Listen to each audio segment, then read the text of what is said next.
Hello! So last year was my year of the color blue, specifically indigo blue. Indigo is a really beautiful blue color that's naturally derived from the indigo plant, and there are so many different ways to explore and play with this color, and last year I tried a lot of them. So the result of all of these adventures is that now I have a lot of indigo blue dyed things in my life, especially yarns. So in this video, we're gonna weave all of these yarns together and make a beautiful indigo blue garment. And this project in particular is also gonna be really interesting because I believe I have 7 days to finish it. I want to submit this project to an upcoming exhibition and the deadline is really quickly approaching, but I think I can do it. I've just got to weave a lot and pretty quickly. Thankfully, I already have a warp prepared for this project, which is of course dyed with indigo, so let me show you how I made this. Last fall, I visited my friend Suzanne in San Diego, and she prepared this absolutely beautiful natural indigo vat for a warp dyeing workshop that I got to be a part of. When I created this warp, I included some really big stripes of textured yarns that I alternated with some stripes of some really smooth yarns, just to make things interesting.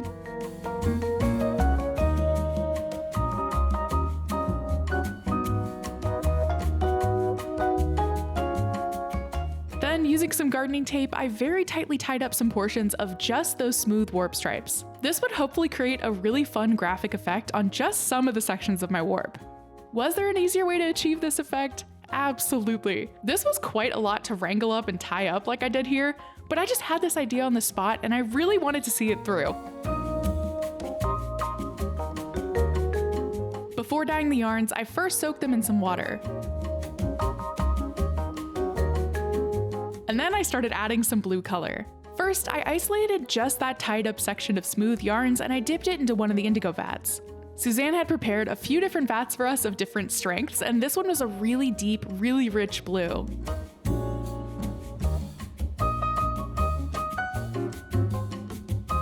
Look how dark these yarns turned out after just one dip. Then for the other half of the warp, I dipped it into one of the much lighter colored vats, just because I thought it would be fun to have some contrasting stripes. When I first removed the yarn from this vat, it came out really green and murky colored. But then as the indigo was exposed to oxygen, it slowly turned more and more blue. And that's the magic of this really amazing natural dye. Here's how my warp turned out after a few more dips in each vat. I really like the contrast between the light and the dark blue sections because it really shows off indigo's beautiful range of blue potential.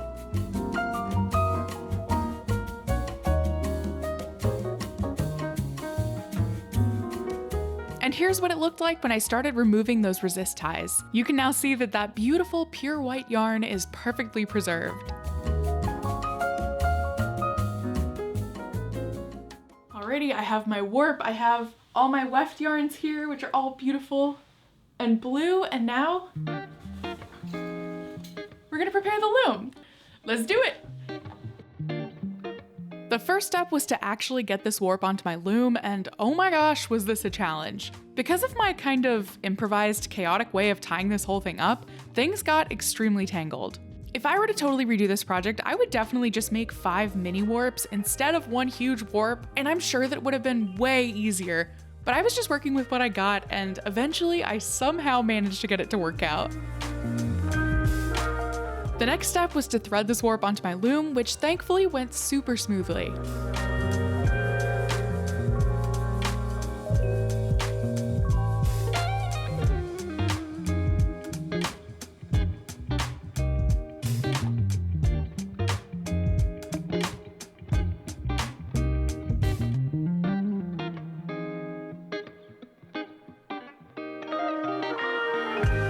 After the warp was finally on the loom and ready to go, it was time to prepare my weft yarns, which are the yarns that I'm going to weave with. All of these yarns were wound into skeins to make them easier to dye in the indigo, so first I had to wind them into balls.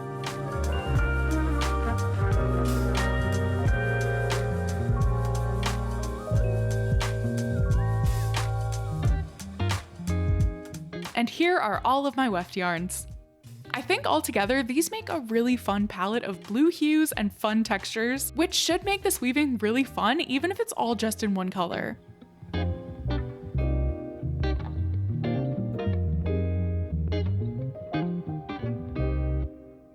Once all my weft yarns were wound onto bobbins, it was finally time to turn all of these indigo dyed yarns into a fun and funky blue fabric.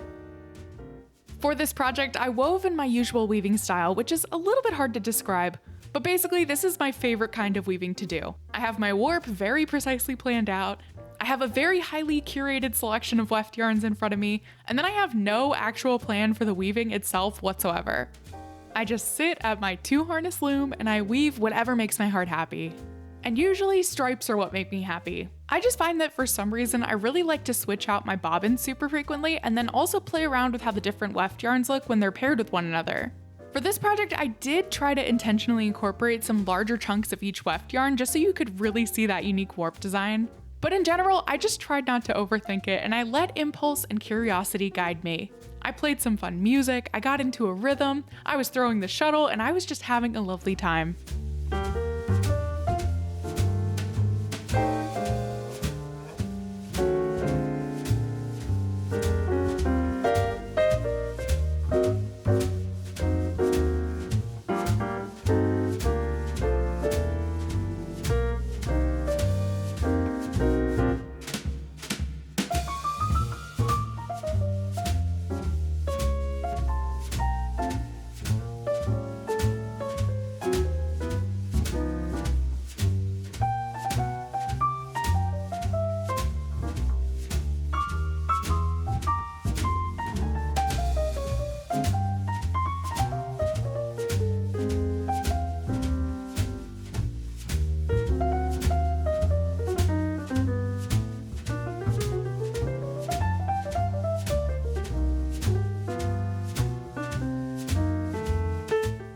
It's the next day. I've been weaving literally all day and I'm actually at the end of my warp. I don't know if you can see that. I kind of like how at the end of this warp, the dark blue is kind of disappearing and everything's kind of becoming the same shade of blue, which kind of matches this one here. So I thought it'd be fun to play with that and to make some finger fringes that kind of like dissolve into this blue color. So instead of weaving just like all the way across the row, back and forth, I'm gonna start dividing this into little sections and then treat each little section like its own weaving. And that's how I'm gonna finish this project. So to do that, I'm gonna first take one of these little bobbins of my just kind of like neutral medium blue, and I'm gonna decide where I want my first little mini weaving to go. I kind of like the idea of like this blue stripe with a little bit of this one. So I'm just gonna loop this through there to just kind of capture all of those bits.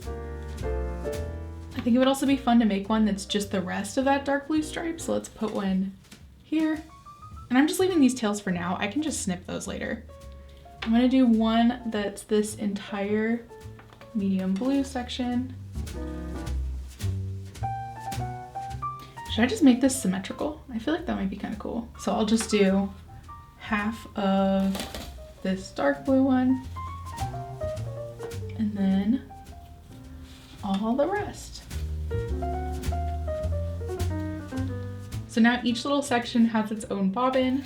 I'm gonna switch sheds, keep that down, and then just keep weaving each one of these one by one.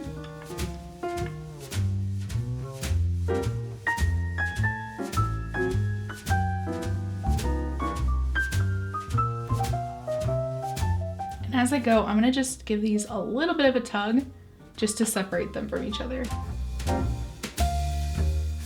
I know it's kind of hard to see exactly what I'm doing here since this is literally all just blue on blue, but hopefully you can still kind of get the gist of it. I love this technique and I use it very often in my projects just to add a little bit of extra whimsy.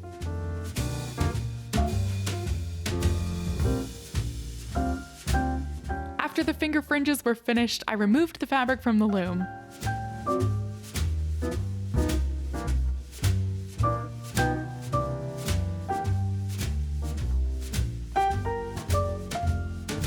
And then I knotted and hand twisted all of the fringe on both ends of the yardage just to give everything a really nice and clean look.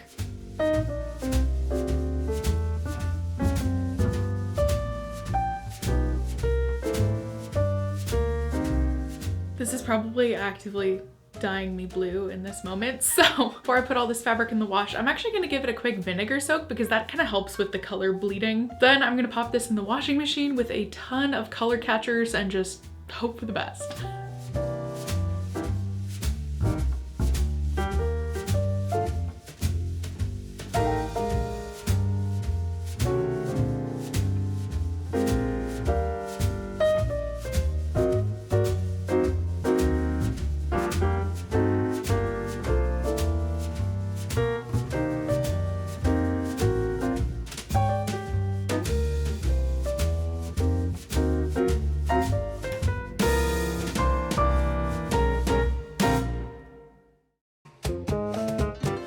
And here's how my finished fabric turned out. Of course, I had to do a little photo shoot just before I cut it up and I sewed it into a jacket.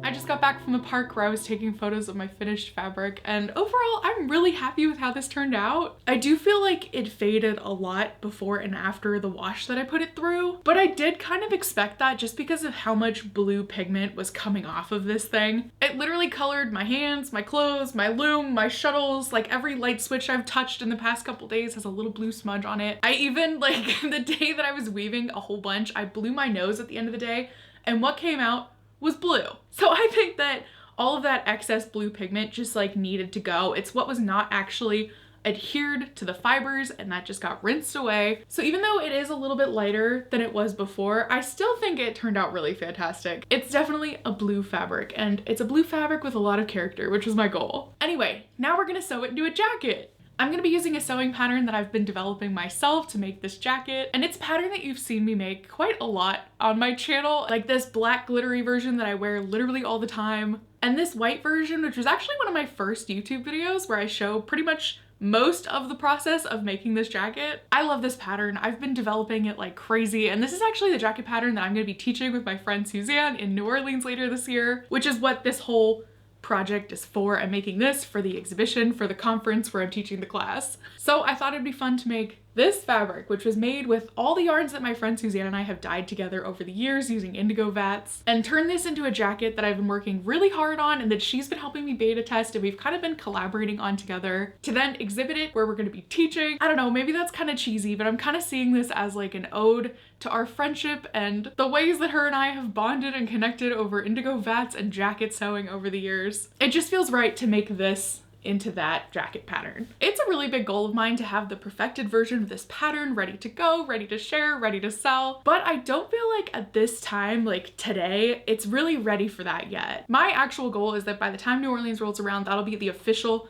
finished version of my pattern. And I'm pretty much using the time between now and then to just keep refining it, keep working on it, keep teaching workshops about it and getting really good feedback so I can improve it. Me making this again is my way of going through the pattern myself to double check all the changes that I've made. So I will have this pattern available for you guys soon, just not quite yet. And I promise I'm not trying to be a tease. I'm not trying to like be really any kind of way. I just genuinely want this to be perfect. Trust that this is all so you guys will get the best version of this pattern possible. The next part of this video is pretty much just gonna be a sewing montage of me getting this done. I only have 2 days to finish this, and not only 2 days of literally just sewing the jacket, I also have to like take pictures of it, edit those pictures, make my submission, you know, do all the things. So I'm very much on a time crunch. I need to get this sewn as soon as possible. So yeah, let's get to it.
how the finished jacket turned out.